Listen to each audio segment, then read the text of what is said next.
Yeah, hey, I am DJ Ron. I'm the classic DJ from the Bay. That is the Bay Area of California. I'd like to welcome you to the video. Also invite you to like, comment, and subscribe. If you're here, if you're looking for new classics, you know what I mean? I'm definitely doing my best to bring the latest of hip hop, particularly from the Bay Area, but wherever in the United States, as long as YouTube doesn't copyright it, I'm gonna bring it to you. You know what I mean? But mostly for the greatest. That's why I'm the classic DJ from the Bay. If this sounds like this is something for you, man, sit back, kick back. You know what I mean? If you're driving, relax. Take a listen. DjRon, the classic DJ from the Bay.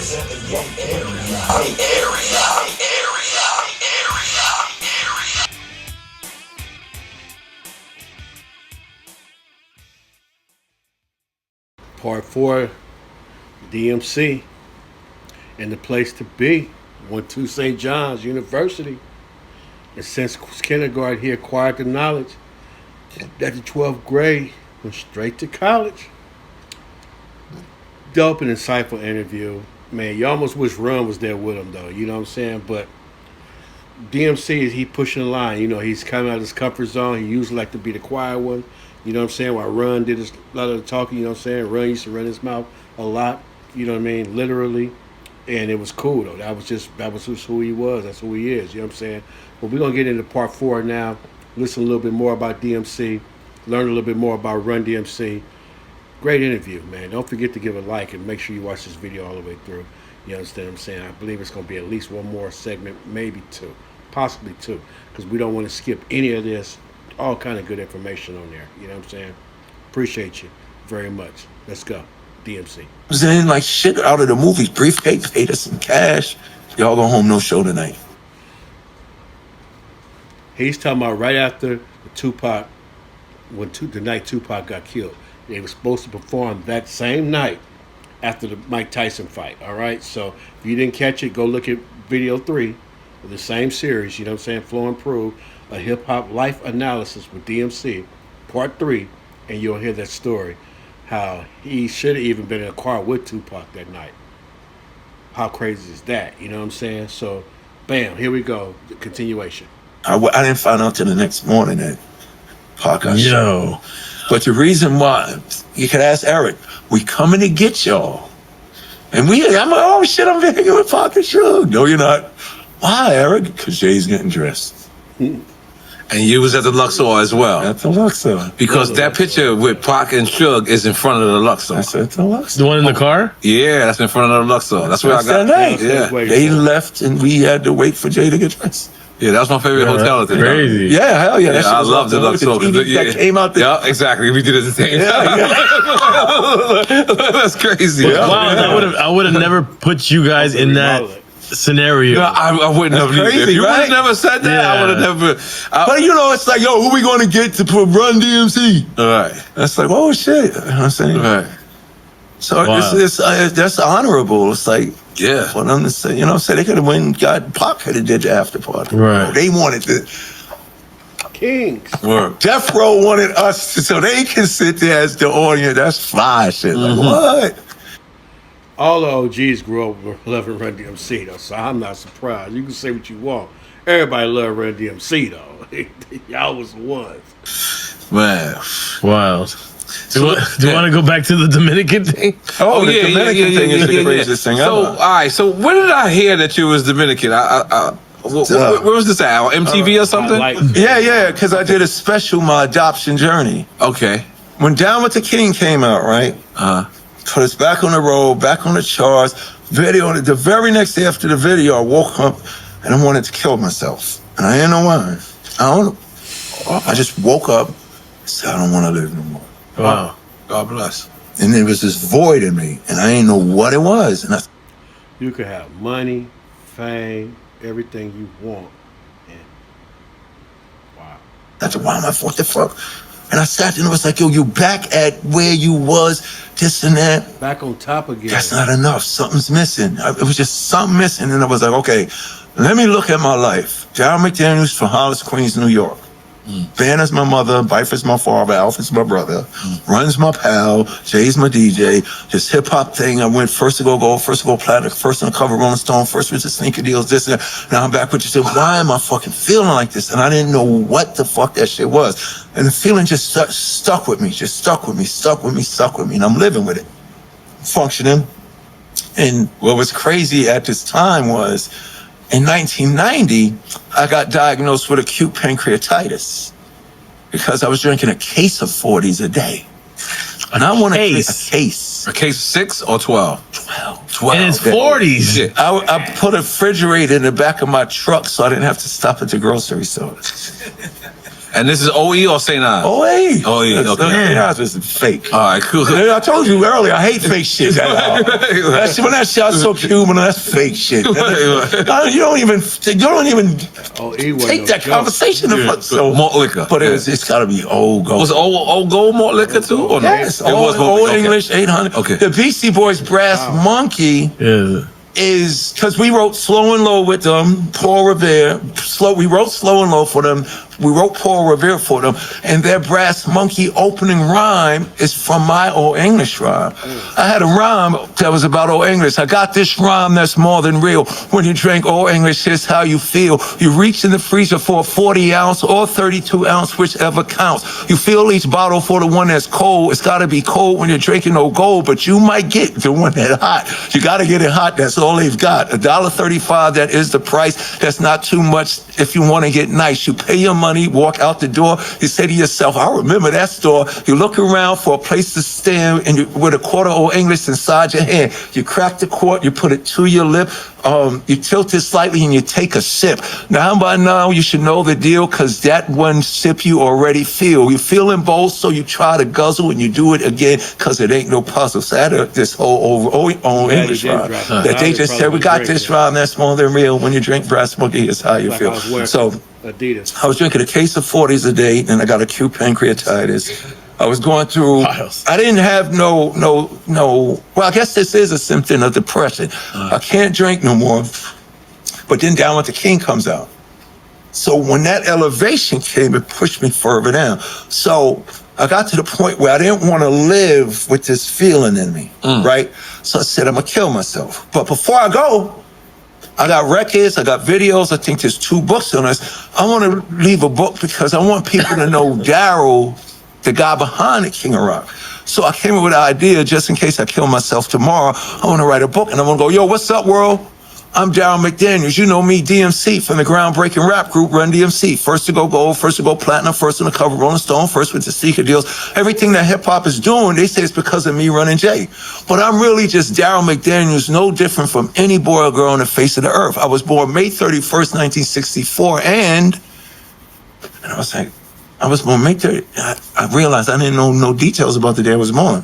So I called my mom's up. Now, at this time, for anybody listening, I should have said, Mom, I want to kill. Like, I should have let it out. But guilt, shame, not wanting to be vulnerable. Plus, I'm a rapper. I got to be cool, and I'm a black man and all that shit. And I don't want to bother my mother with this stuff. That I'll handle it by myself, which is the wrong thing to do. But I said, Mom, I'm writing this book, and just to make it more interesting for the reader, I want to know 3 things about the day I was born. How much did I weigh? What time? What hospital? So she tells me, I love you, son. I love you too. I hung up the phone. Hour goes by. She calls back with my father.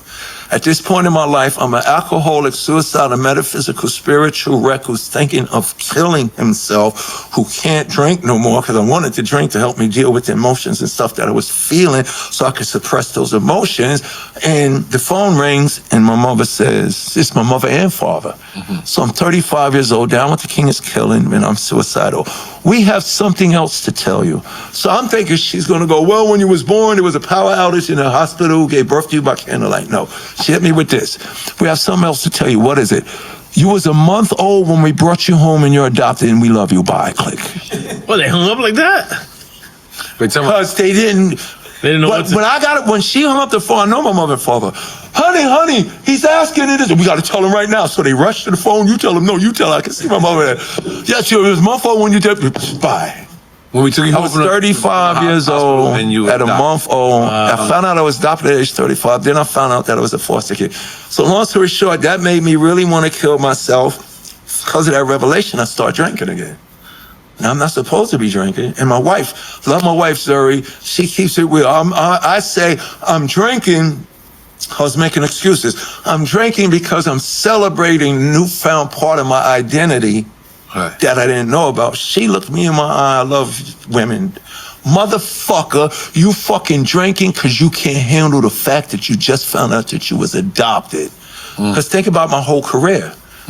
Christmas time in Hollis. Since you don't go but don't stop doing my So, I was 30. I found out that I was adopted when I was 35 years old. Okay. And then the Dominican thing came. They call back. They call back. Ring. And this was funny. Are you okay? You know what I'm saying? Because they just released the interview. And then they go, well, all we know is your mother was in Hamilton Heights, right up there above Washington Heights. Who's in Washington Heights? Dominican. Yeah, Dominican. And we think you're Dominicans.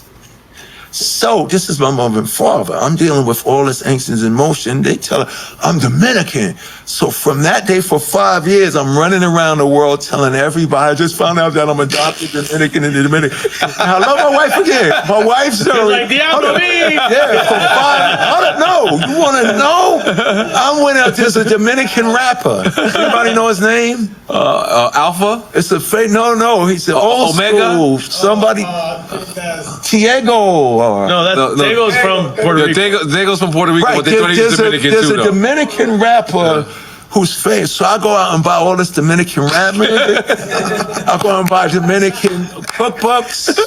Yeah. Cooking platinos? Daddy Yankee tells me, and I believe in this, I'll do it. You should be the Grand Master of the Dominican Parade. Hold on, I'm going far. I'm telling Bill Adler. Shout out to from Bill Def Jam. Adler. Yeah, I'm telling Bill. You could ask Bill. I'm calling him, telling him, give me everything on Dominican art. That's Bill Adler. And all of this stuff. And I love my wife. My wife's Zuri. She the whole time. Daryl, don't you think you should find out? No, my mother and father, Byford and bed. They know whatever. So going on.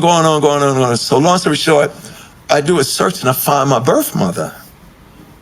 I grew up in Queens. She was in Staten Island all this time. Wow, which is crazy. Barrel kind of like over. Right over. And the reason why she was in Hamilton Heights, she was living in Hamilton Heights at the time she was pregnant with me. No, she was living in Hamilton Heights before she got pregnant with me. Her father moved the family to Staten Island, but her boyfriend was there. So she would always leave Staten Island, go back to Hamilton Heights to see her boyfriend. And the thing was, she was 18 years old. She was like, yo, don't fuck around and get pregnant. Right. So she went around and got pregnant with my first brother that I didn't know I had yet. And they was like, yo, don't do this shit. She got pregnant with me. When she came over with me, there was no way they could keep me. So they gave me up. So to answer your question, so I figure out, I see my birth mother and this and that, boom, bang, it's good to meet you. And she, I go, who's Dominican? And so I say, I'm Dominican, right? She says, no, who told you that? Nobody in this family Dominican. And I'm like, uh-oh. I said, all right. Because the month before I meet my wife, there's a Dominican publication that I just ran into this guy walking down Broadway by Astor Place. And he was like, yo, DMC, we want to venue for hip hop. And I'm like, yeah. And I'm Dominican too. I did this whole interview about being Dominican. Yeah, so when my mother, I said, I had to call the guy up. Yo, we got a problem. We got a big problem. So what's that? I just found my birth month. I found out that I ain't Dominican. You should have heard this before. That's not good, bro. Like that whole thing. But then we squared it up. But the cool thing about it was he got back on the phone and said, I told my whole audience and stuff like that. But he said, no, you're down with us anyway because you're DMC. You know what I'm saying? But I thought I was Dominican, Nori, because I found out at age 35 that I was adopted, and it blew my mind. And after me and my mother had those two conversations, the next thing that happened was this. The phone rang for a week, because it's all my cousins that I grew up with, who are now 35, 40, 50. Well, not your real cousins. No. Right, they're not my blood cousins. Okay. This is families in regard. I'm thinking I'm one of them. They call and go, oh, gee, we're so glad your mother, we held that in for 35. Oh, they knew? Yes. Oh, Derek, Samantha, Heath, Craig, Sharon, Sonia, all of them, when they, Christmas in Hollis, right? In my house in Hollis, Queens, if it was Christmas, Thanksgiving, graduation, wedding, it was always at the McDaniels family house. Everything my mom's put it on, yeah. So my cousins revealed this to me. And I'm talking about since they were little. Every time we're going over to McDaniels for Thanksgiving, we're going over to McDaniels for Christmas, we're going over to McDaniels for the birthday, we're going on over to McDaniels because such and such graduated. Kids, come to the room. Sit down. These kids for 35 years. What's the rule when we go over to Mr. and Mr. McDaniel's house? Nobody let Daryl know he's adopted. oh my God. Oh my God. So, Oh my God. yeah, I'm getting ready to do a movie about, not a biopic.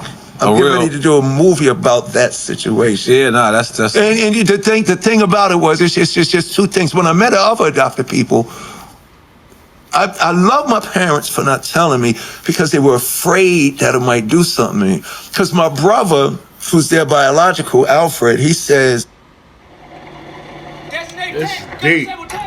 I don't know. How would you feel about it? I don't know. I don't know how I feel about that.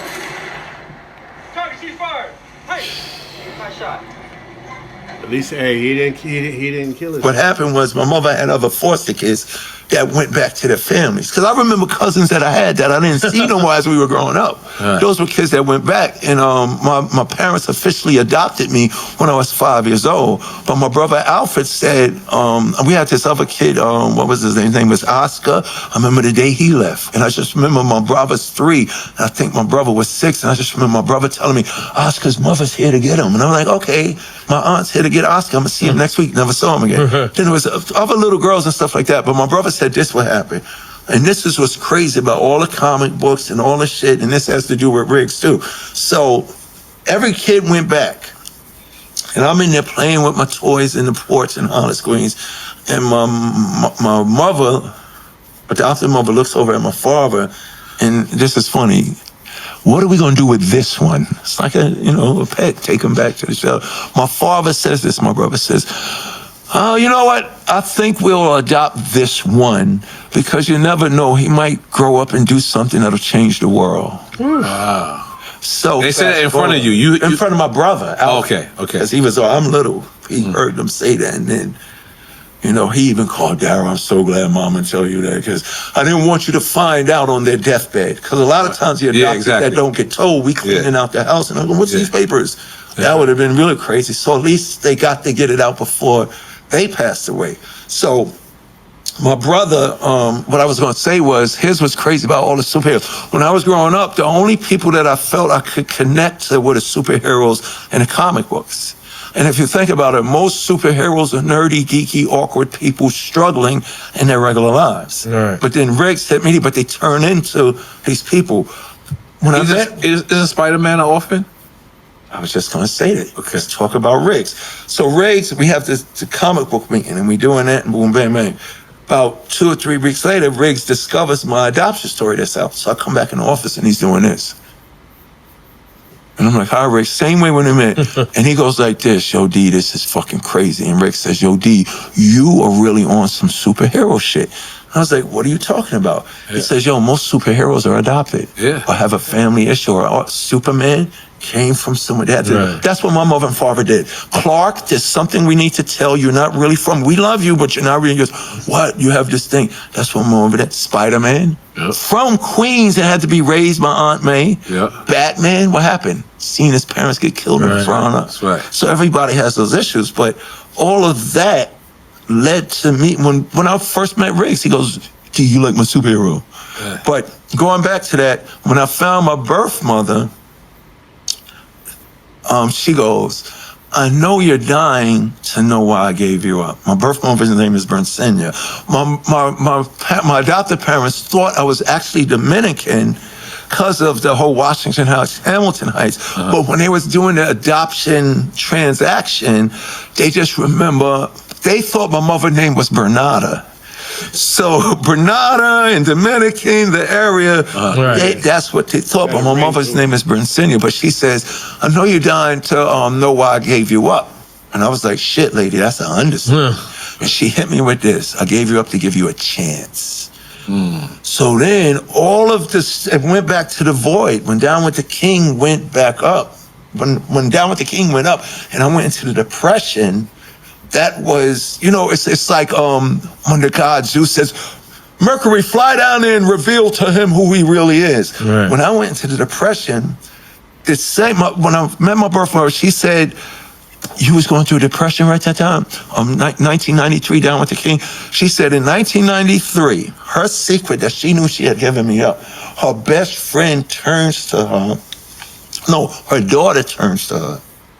My sister, Jahida, turns to her. They're watching an adoption thing on TV, and my sister turns to my mother jokingly, you don't have no secrets out there. My mother says, yes, I do. And Jahida goes, what, we gave this kiss? So they never knew it was me. I found I had a sister and two brothers I didn't know about. My older brother, Mark, to this day, looks like the 86 DMC. Glasses, goatee, and this is gonna blow your mind, he draws. So his whole life, from Rockbox to Down with the King, his whole life he got this. Mark, come here. That guy DMC could be your brother, 86. Mark, come by 88. I know motherfucking DMC could be my brother. Come to find out, DMC's really. How crazy is that? So, yeah, I found out that I was adopted. I thought I was Dominican because I was trying to grasp on any identifying information to fill the void. And all of this is how you segued into advocating for mental health. Man. Did I read this? Did I get eggs? Where He are my went keys? through it. Imagine. Yes, exactly. And can you talk about some of the stuff you're doing in that? Yeah. So out of that whole, hold up, this is just crazy. It didn't end there though. Alcoholic, suicide, a metaphysical wreck who just found out that he was adopted and was a foster kid. Jam Master Jay gets shot and killed. And then it didn't end there yet. I remember my father, Master Jay gets shot and killed. This was crazy. It didn't end there though. Alcoholic, suicide, a metaphysical wreck who just found out that he was adopted and was a foster kid. Jam Master Jay gets shot and killed. And then it didn't end there yet. I remember my father, 3 months later, my father died. I remember the night Jay died, my father goes, why would anybody want to kill Jay? This is such a... Then my father died. So imagine what I was dealing with. But then I met another adopted person who said, D, there's something that you need to do. I was like, what's that? And when I found out I was adopted, remember I had pancreatitis. I started drinking again, and so I'm drinking and stuff. But then somebody said, D, you need to go to therapy. At first, I ain't going to no fucking therapy, this and that, man. And then I said, okay, fuck it. With Tony Stark or Peter Parker go to therapy. I had to depend on my car. So I went to therapy, and I found out therapy is really cool. And I wasn't ashamed to talk about it because hip hop has taught me you'll keep it real. So how the work started was I go to therapy, and in therapy, the therapist doesn't help you. Therapy helps you. The therapist doesn't help you. So a lot of people don't want to do, no, you got to go. Because the therapist is just a decoy to do two things for you. Because you haven't done it with yourself. Two things happen. You say stuff to yourself that you said before, but you didn't listen to. Or you say stuff that you need to hear you say to yourself. Right. But you don't want to say it to you in the mirror. That's hard, facing yourself. So you face, so I went to therapy, it's cool. I got clean and sober and whatever. So when I get out of therapy, the reason why this book happened and the reason why I do what I do is for a very funny reason. Cool, I got clean and sober and whatever. So when I get out of therapy, the reason why this book happened and the reason why 10 ways not to commit suicide. Okay. Look. 10 ways. I got it. Not to commit suicide. I do what I do is for a very funny reason. My partner Run during that time Got a show. had Run's House. Very successful show. 10 seasons of it. Was in the bathtub with a BlackBerry. Yeah, remember that? So the first season, people would watch it and they go, I know at the end finale, DMC's gonna show up. I didn't show up season 1. I know this shit. I didn't show up season 2 to 3. So after I get out of therapy and rehab, I get this question, Nori, everywhere I go. Why you ain't on Run's house? What's the beef? The whole social media shit. And this and that. They JMC's poor and they don't care. Russell and Run got Bentleys and this and that. No. The reason why Run DMC ain't together is because Jay's dead. Oh, I forgot about that. We can't replace our fucking drummer. Oh, I forgot about that. So where you been, DMC? And then me keeping it real, I go, well, I was going to kill I tell people this, but I just told you. So these people are coming at me on this celebrity DMC shit. They see the mighty king of rock who walked his way in his Adidas while telling the world how tricky life could be. But now I'm saying, I was going to kill myself. I was alcohol, and everybody was going 12. When I say the 40, 12, 40, and then 2 things. 12 fucking 40s, over the phone, this and that. But every time I would do that, I would get this reaction. These people would stop, look around, like the CIA was around. And they would whisper to me, I've never told anybody this, D. Me too. Wow.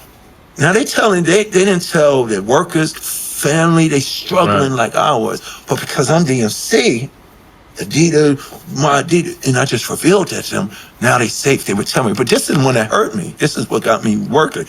If it wasn't them, they would look around, and this is what stigma exists. People are guilty and ashamed and afraid. But this is the one that I hate the most. They would look around, and if they didn't say me too, they would go, I've never told anybody this, but my mother, my daughter, my father. So that hit me. You mean for the last 8 years, your daughter's home, smoking meth and struggling, and you're worried about how people are going to think about you for having that daughter? So I said, let me get more vocal about it. So I just started going to wherever I was invited. Once people heard my story, I would show up and I'd tell my story. I would go to high schools, I would go to middle schools, I would go to group homes, I would go to foster care agency, I would go to hospitals, I would go to fire departments, I would go to police stations, because a lot of police are having mental issues across the board. Every time I talk, I realize what this world has been preparing me for through the hip hop. The King of Rock shit was just a setup for what I was really put here to do. I found out that I'm a billion times more powerful telling people when shit isn't going good for me. My whole career was Christmas time, Hollis, Queens. I'm the devastating this, and I always reported to y'all my goodness, and it was very inspiring.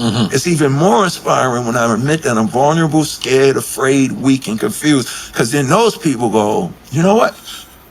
I'm gonna go get help too. Yeah, you become relatable. So that's why I do the work, because of, and my joke is because of Pete rocking down with the King. I talk about mental health because that was a catalyst. Right. You know what I'm saying? Because in '88, if y'all remember, in 89, we put out a flop album. Thank you. Okay. We put out a flop album called Back from Hell. Man, no. Flop. Pause was cool. The Av, they was trying to do a little of that NWA and stuff. Now I just want to talk about before he talks about it. Hopefully he gives more detail. But there's one song on there called Not Just Another Groove. That I still slapping that to this day. That was my cut on that album. The rest of it, I don't know what they're talking about. But I remember the Av was supposed to be their hit. Pause was it. Pause was cool. But Not Just Another Groove. One of my favorite DMC songs. I don't remember that. I don't remember that. You remember the Av? No? Do you remember Pause when we was doing New Jack Swing? Okay, yeah. That was part of my depression. I talk about this book. Jay was fly and he was doing that. So Jay had us doing these New Jack Swing records. And then Pause was good. People say, oh, that shit was cool and this and that. I didn't want to do it, but I did it to please them. Right. And made me drink. Because when Jay said, let's do, now there's nothing wrong with New Jack Swing and all of that shit. I just like, This wasn't for I don't want to rap over that shit. But when I was in therapy, my therapist said, motherfucker, I was diagnosed with suppressed emotions. All the drinking I was doing is because I didn't want to tell people the truth about how I don't want to do that record. I don't want to go there. I did so much people pleasing that I was suppressing with the alcohol. So when I got out of rehab, when I got into rehab, this happened to me. My therapist, I was 36.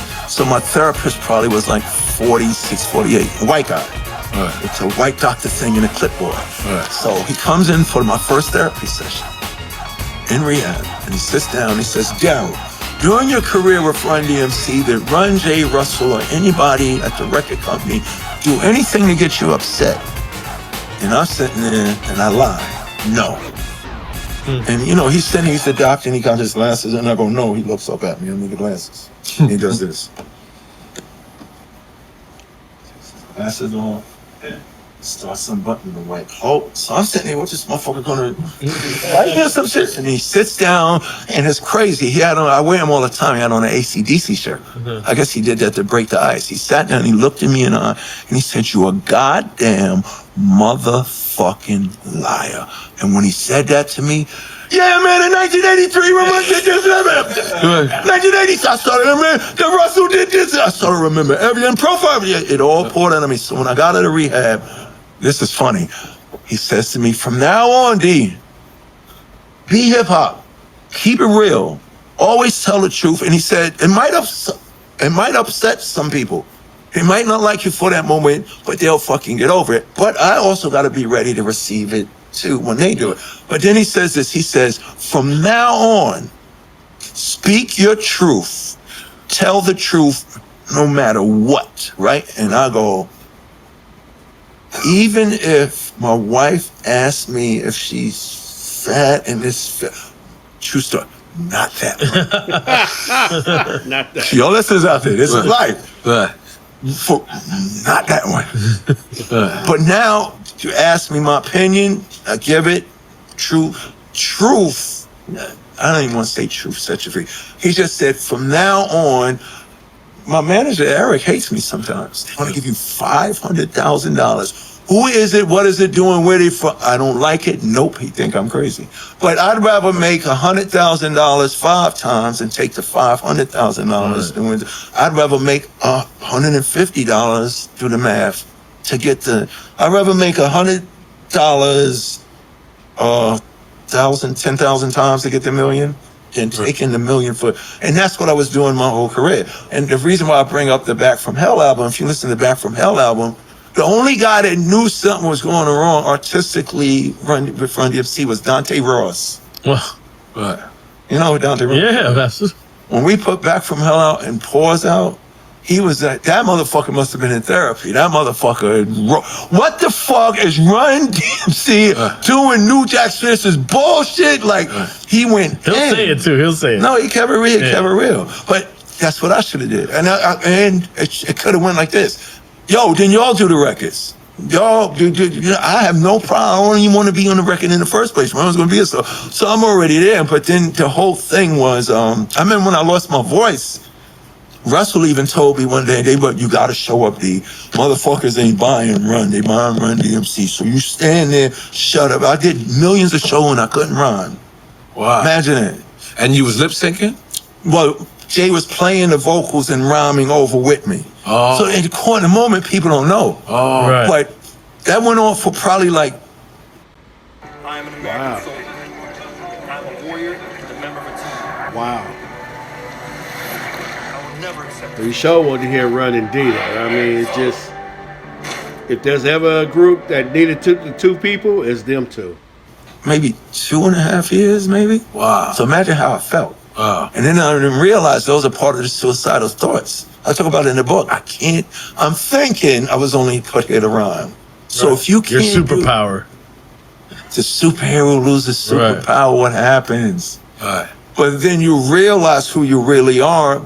I didn't have to go get the operation for my voice. It just came back. I was hanging with Chuck D one day, and I rhymed with him.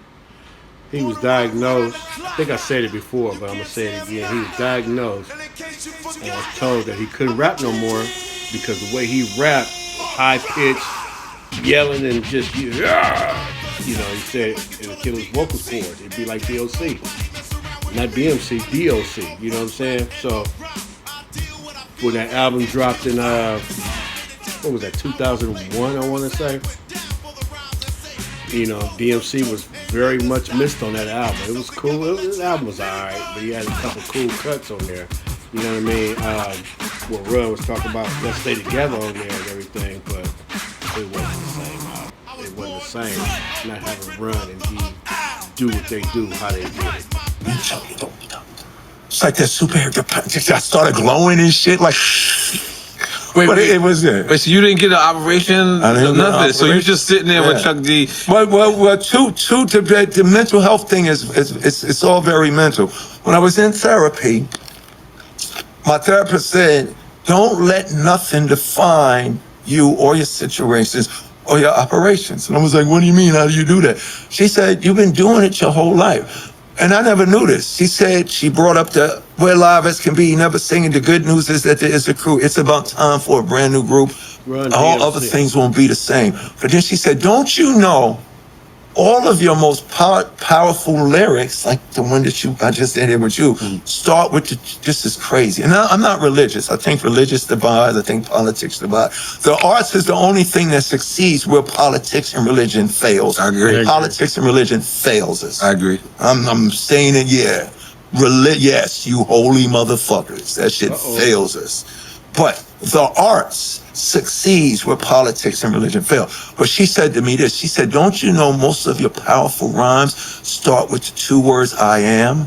I'm DMC. I'm the son of Vifert. I'm the king of rock. I'm the devastating mic controller, DMC. All my I ams manifested into, I was imperfect. I didn't need nothing else. But when I forgot about that, and I went to a bunch of voice doctors.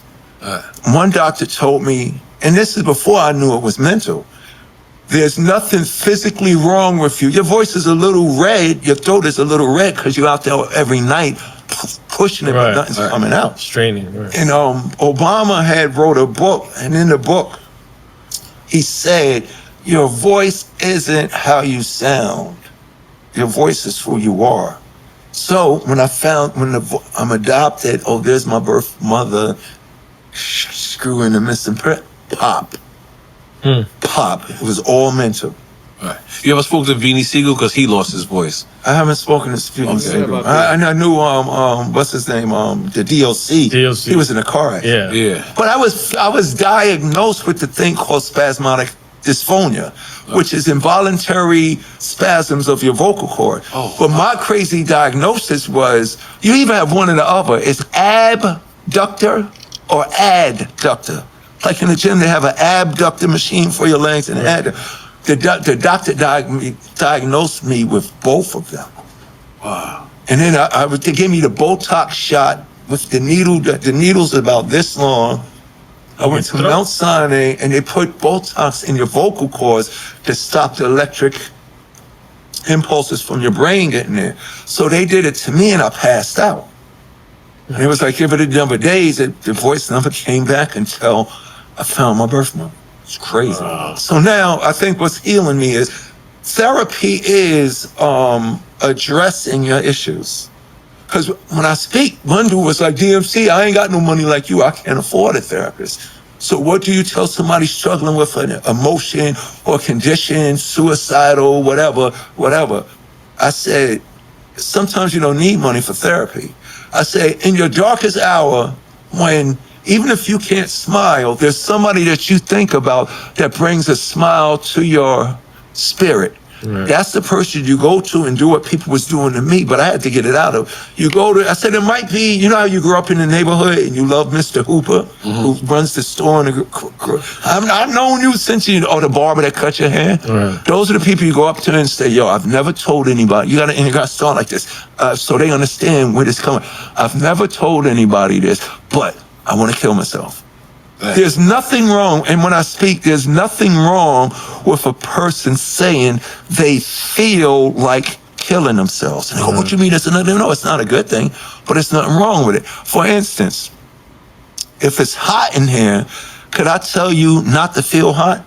If it's 100 degrees in there, can I tell you not If it's cold outside, can I tell you, go out there, Nora, it's 10 below and not feel cold? No. Can I tell you not to feel hungry?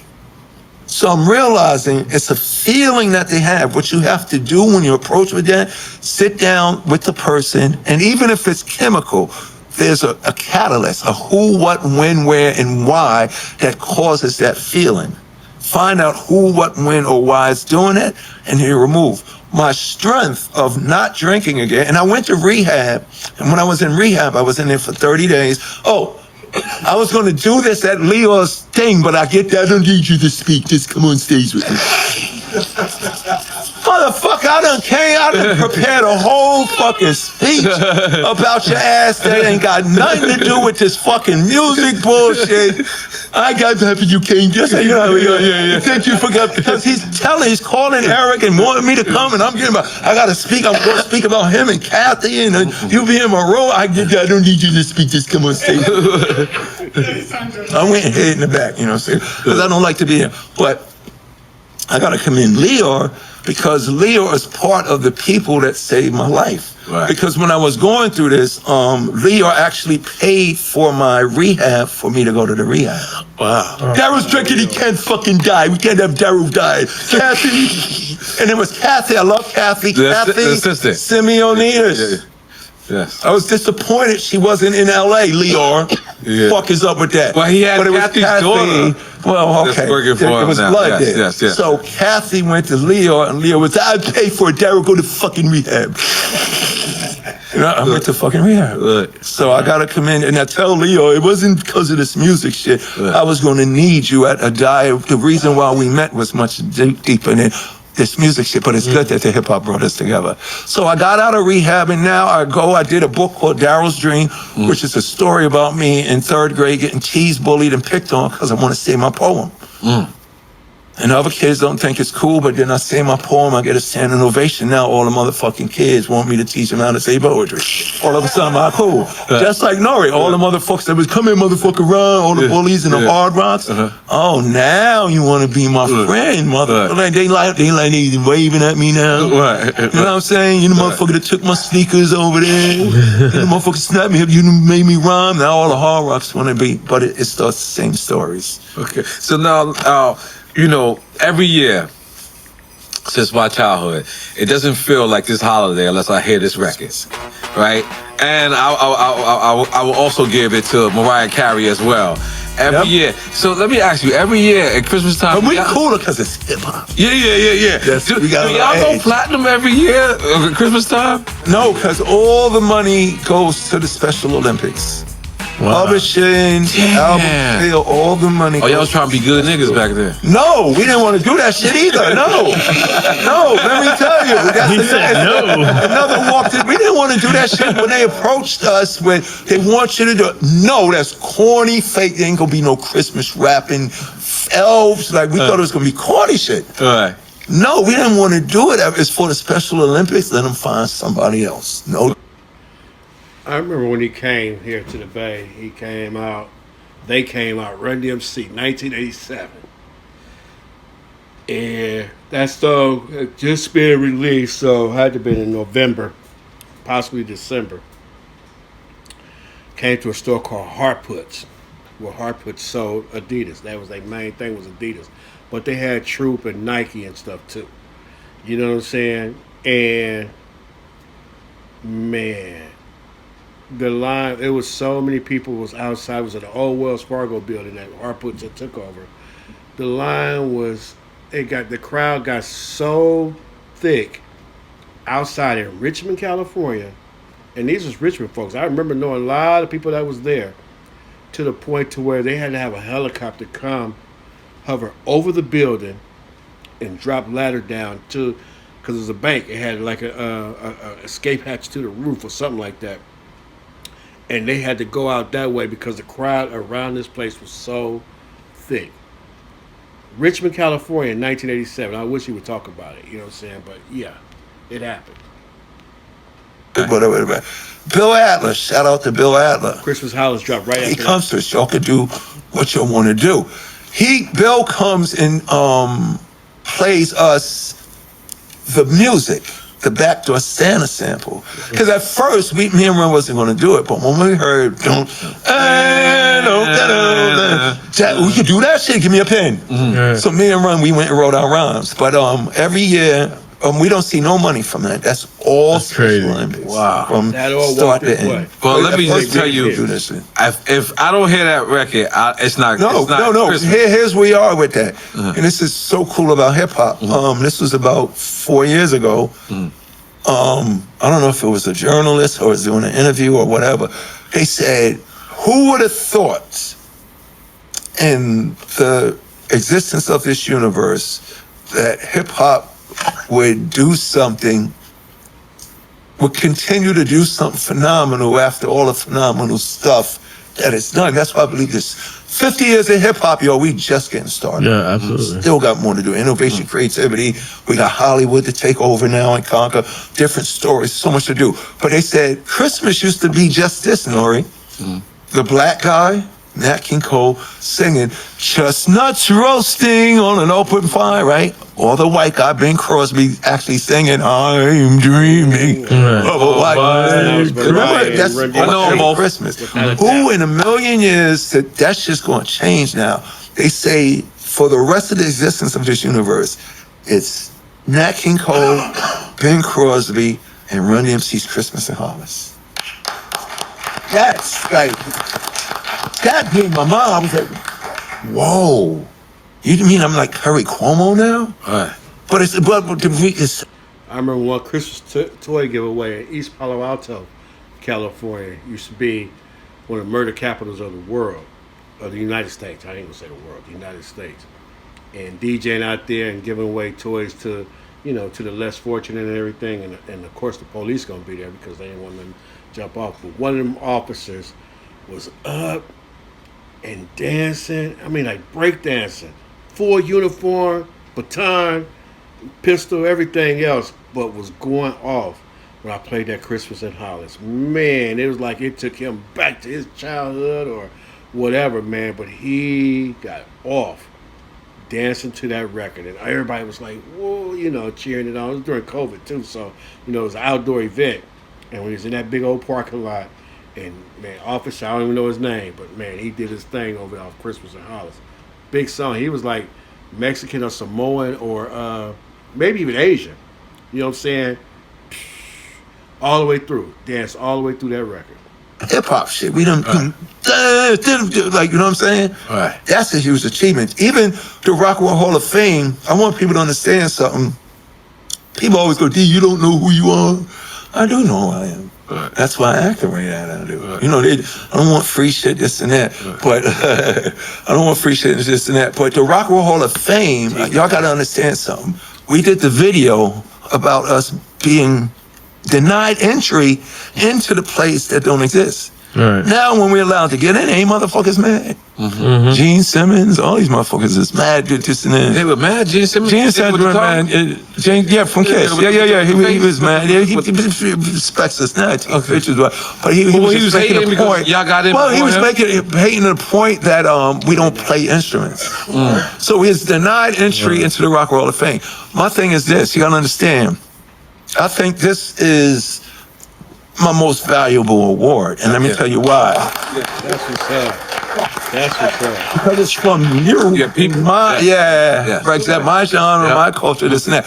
But the Rock and Roll Hall of Fame is cool, but me having a trophy is not great as this. Right. And I want people to understand this. My victory, our victory, anybody's victory, but more importantly, hip-hop's victory, let them all bicker and beef and have the criticism that they say that, first of all, Can't deny it. the blues is the roots, motherfucker. Everything else is the fruits, number one. They got it from all the black blues, all this music, rock, alternative hip-hop, the black blues artists. And if you sit down with Keith Richards, sit down with Mick Jagger, sit down with Steven Tyler, Aerosmith, sit down with Eric Clapton, you got white people, and when you talk about rock music, they mention the blues artists, which is why all of these artists in hip-hop should know who the fuck Spoonie G is. A jazz motherfucker knows who's Miles Davis and Coltrane. Right. But our victory is this, Nori and E. The trophy's cool, but I already won when I was just considered worthy enough for the nomination. Because that tells you your work is done. Right. So we looking for, just to be considered worthy, you got to take it home, but you know, that's your victory. So they can say it's not a genre, this and that. When we had Walk This Way in Adidas, we do press conferences. Excuse me, Run D&J, where do you think you'll be in 3 years? They thought we was a fad. They thought we was old. You know what I'm saying? So it ain't about what other people think. It's about what you know. You know, a great philosopher once said, I don't fuck with people that talk and say, I believe. No, I believe. You don't hear. And that's what's really crazy about religion. You believe that shit. You can believe what the fuck you want. Right. One person says, I believe it, this and that, I believe it. No. Do you know? When I speak, I say, I know that. I know this. I know. How do you know? Because I experienced it. Right. And y'all calling me legendary. I got hit with this about a couple of months ago. I forgot what I was watching, and they say, you know, one person isn't legendary. The people calling you legendary don't know that they're part of the legend, because they were there. It's not about who, it's about who experienced it all. The person that's calling me yo, Nori, you a fucking legend, they're talking to themselves.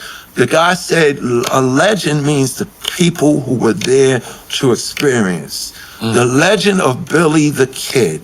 Right. It only exists because the saloon guy saw it and passed it. Right. The original term of that word is passing on that story from someone who saw it. Right. Yeah. So I always say we are reluctant, and since it's the 50th year of hip hop, Going deep, for real. We definitely got something to say. About to wrap this section up in just a minute, though. I hope they do quick time of slime. He'll explain what it is. If you watch the show, you already know what it is. it should be demanded that we talk about the pioneers before recorded rap. Yeah. They need I agree. to be mentioned. They need to be talked about.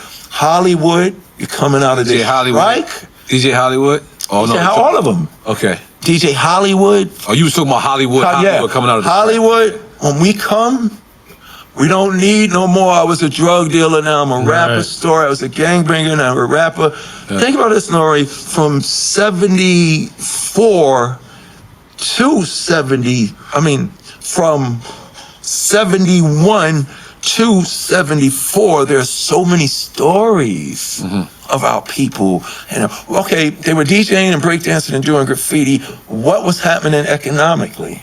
What was happening politically? What was happening? We got to go into Hollywood now and tell all of the stories. Yep. You know what I'm saying? And hip hop is 50 years old.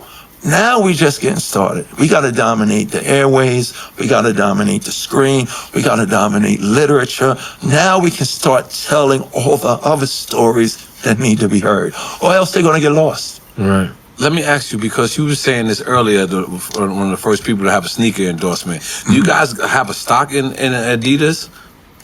I think Eric said he's working on that for us right now. That needs to happen. Yeah, Adidas needs to pony up. Adidas need to. I know. Yeah, I mean, because like you were saying it earlier. No curls, no braids, PZ heads still get paid. I'm one of the good reasons why Yeezys can get made. I'm about to ask you if you get free Yeezys. This nigga really writing my. He's really just. No. Adidas need to write the check. Yeah. Nah, they do. We gave them promotion and market, and we solidified them. See, we took them to lifestyle and fashion. They were just sports, and we took them. But what made y'all? What made y'all? Because like you were saying earlier, you was like everyone was wearing Pumas at the time. What made y'all? It was an economic decision to select Adidas. What do you mean economic? You mean like it was cheaper? Right now, no. Oh, Pumas was dope. right. And that Pumas and Adidas is connected. Do you know the story? Two brothers of the Dawson family had an argument. Fuck you, I'm gonna go start my own company. He went and started Pumas. He left the fist on Pumas. So Pumas and Adidas were simultaneously going up in New York City. Okay. But here's the problem. The suede Pumas, somebody stepped on them, you fucked. All the rain. Still catch All the it. rain. Fuck. The leather ones were cool, lasted a little longer than the suede ones, but they would bend and they would start to crack.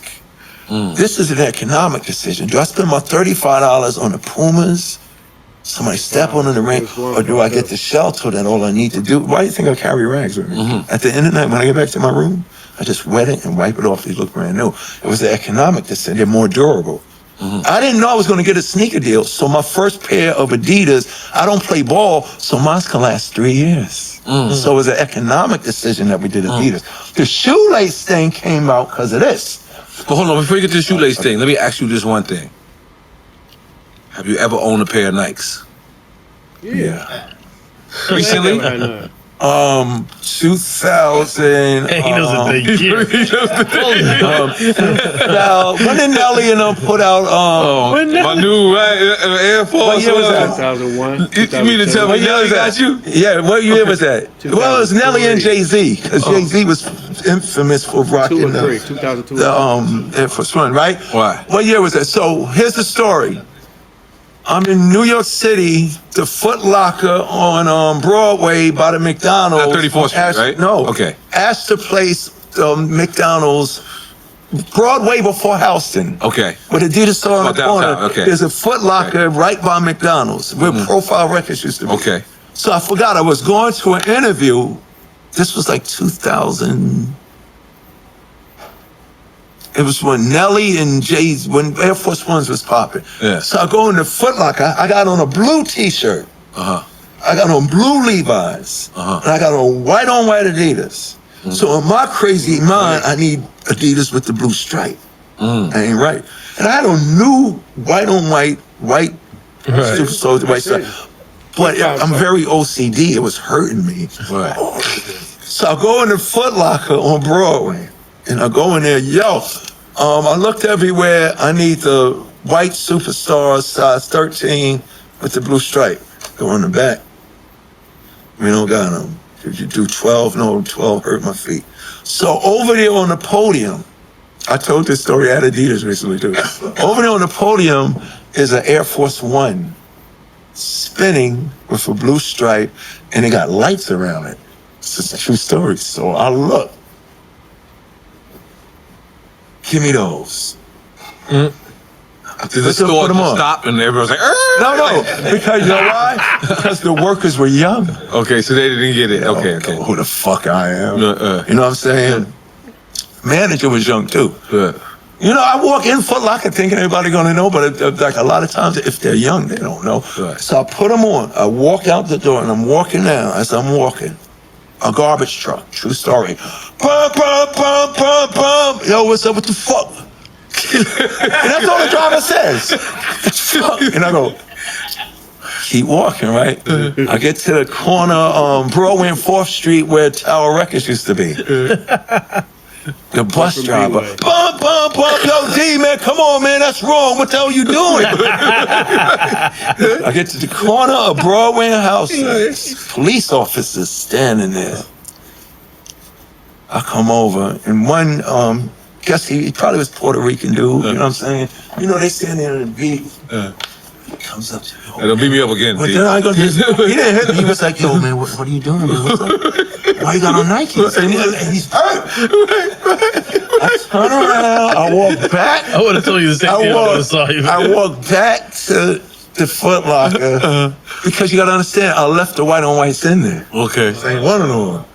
Yo, take these sneakers, give me my white on whites back. You want your money? No, you can give them to somebody. And never will attempt to put on anything else because the people won't let me. Yo, that is such a dope story. Yeah.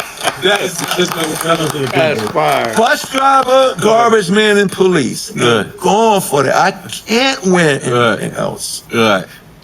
I'm married to the motherfuckers for life, so they really got they got to pony up. They got to pay. And you don't pay for Adidas at this point. Oh, no, not at all. When's the last time you paid for a pair of Adidas? About a week ago. I'll buy you were just in a rush?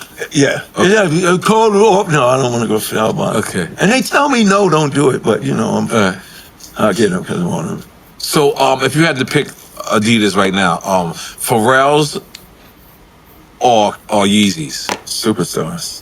Yeah, he's sticking with the original. You ain't fucking with either one of them? Care about them. Oh, shit. No, because I'm not. It's like people say Run DMC created the sneaker.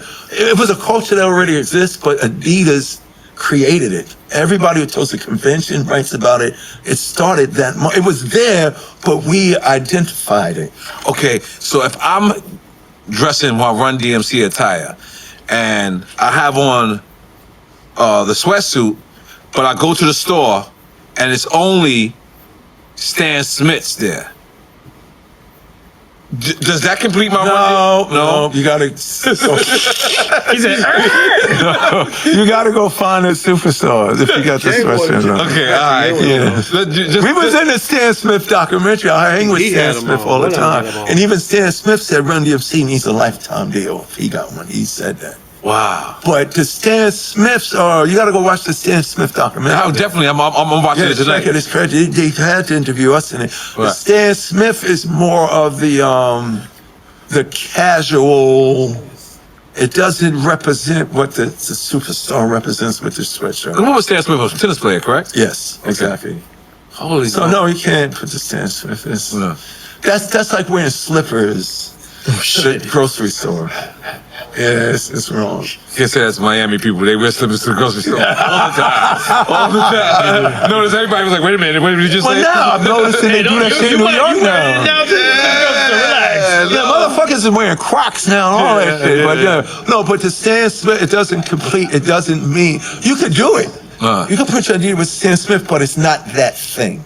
Okay, so you've never wore any other athletic gear? Apparel? Yeah, I mean, I could tell you. I think the year Jay died.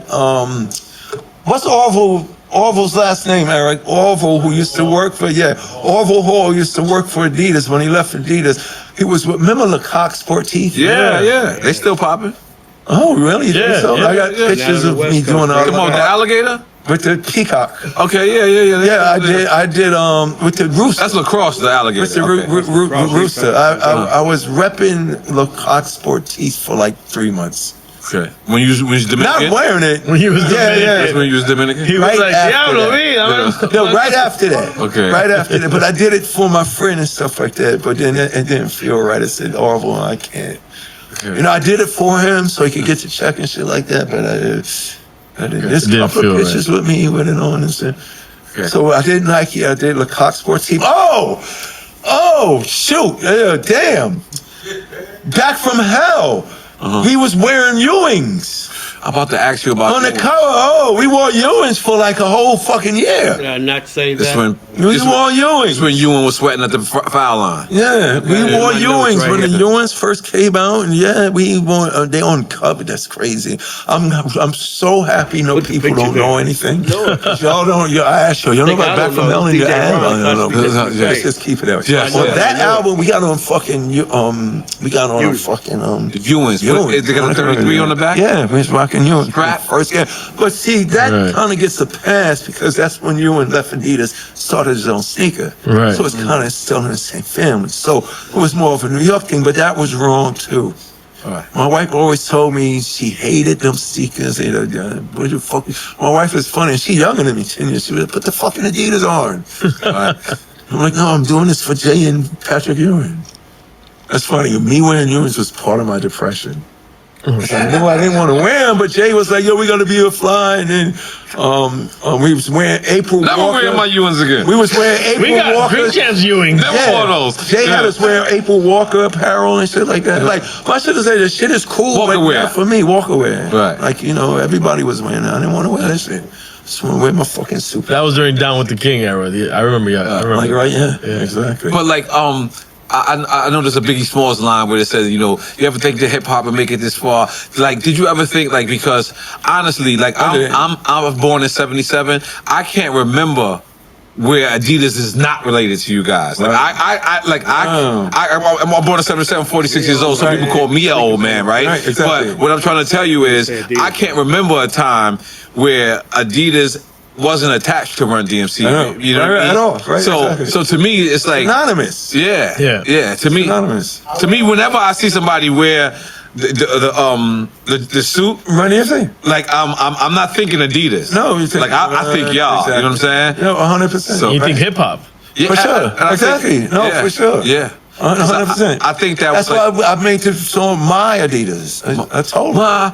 Ain't your Adidas are our Adidas. All the mother shits is yours. These are mine. That whole look, that whole, and every fashion designer, every fashion week, all you have to do is put on the Run DMC tracksuit with the Adidas and walk down the runway.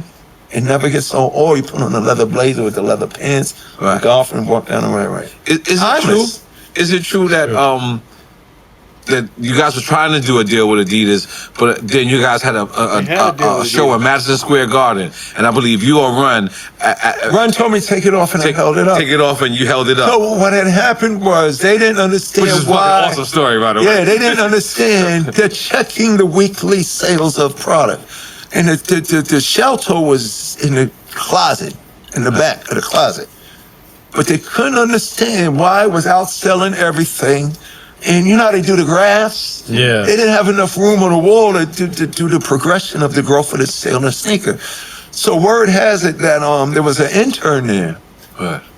Dude, you don't know, Run DMC made a hip-hop song about your sneakers. So Adidas is like, hold up. What the hell is a Run DMC? And what the hell is hip-hop? So the dude was like, yo, this coat, boy, what is this true? Now, you know how... Exactly. Is this true, JB? This must be true. So they sent a spy. His name was Angelo Anastasio. He was the head guy of Adidas America. Like they have a head dude out in LA. So he calls the office, snooping, yo, I want to come to the Run DMC show. Can I get some tickets? Sure, come to the show. So he comes to the show. It's the Raising Hell at Madison Square Garden. We 7 records in. Run says, take it off, D. I take it off, hold it up, I hold it up. 29,000, I think was the capacity guard. 29,000 people. Hold up their brand new Adidas. Angelo looks, goes running, it's true. No Instagram, no Twitter. This is it, yep. And no MySpace. Said, they gave us $1 million deal. Goddamn, make some noise for that. And the year that we put out the Cadillacs, Eldorado, and the Fleet it was the first time, in addition to the Run DMC shelter, it was the first time in the history of the company that they changed the color of the box. Because the box was always light blue. When we put out the Eldorado, Fleetwood, and the blue and white stripes, the Eldorado, Fleetwood, and the Sedanaville, they made the black box, all black box with the Run DMC logo. It was the first time in the history of the country. Company. Wow. So, game changing. We changed fashion, we changed marketing, we changed advertising, we changed music. Like you changed the culture completely. What's left for you to do? Change Hollywood. That's my next mission. I don't want to, everybody, I get calls all the fucking time about, I don't want to be an actor. You know what I'm saying? I want to get behind the camera. I want us to stop telling the same stories. Hip hop has a habit of telling the same stories, but Hollywood does too. They just tell Cinderella over and over and over and over. There's new princesses and kings and adventures and entrepreneurs and scholastic educational situations to tell. So what I want to do in my position, especially since I'm here, I could have committed suicide. I'm not shot. I didn't OD. I didn't kill myself. I didn't get shot. So I feel that I have a responsibility. So what's left for me to do is take this, turn those into, and make this cartoons and live action films, just like my idols, Spider-Man and the Hulk and stuff like that. Absolutely. So it's 50 years of hip hop. We just getting started. We have a lot of creativity. So I want to be part, just like I was here to do the records, do the sneaker deals, this and that. I said, man, if I could do that, I could do the same thing in Hollywood. And the good thing about me is I can call and get those meetings. But I don't want to go into meetings and have Hollywood say, no, it'll be better if you did it. No, we don't have to be Negroes and don't have to be gangbanging. There can be so much other stories to tell. Like, who would have thought? Alvarez. Who's Alvarez? Americana for Alvin. Corporal Alvarez. Well done. Thank you, sir.